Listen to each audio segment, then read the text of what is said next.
युवकों को अपहरण करने 10 लाख दाबी करने घटना गुरुवार दिन पारलाखेमुंडी पुलिस 7 जन को गिरफ्त करिछि।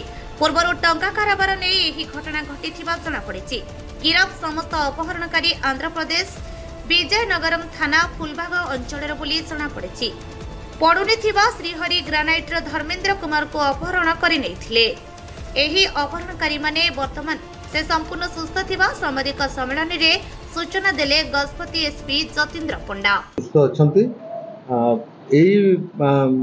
घटना को लेकर पारलाखेमुंडी थाना रे गोटे मकदमा करा जायछि। से मकदमार तदंत चली। आज आसामी मान को गिरफ्त करा जायछि एवं आज कोर्ट चालान मध्य करा जायछि। यार कारण रही भितर व्यावसायिक शत्रुता थिला। से जो गोपाल सिंह आसीथिले से मध्य तांकर भी आंध्र प्रदेश गोटे जगार ग्रानाइट डिपो रही।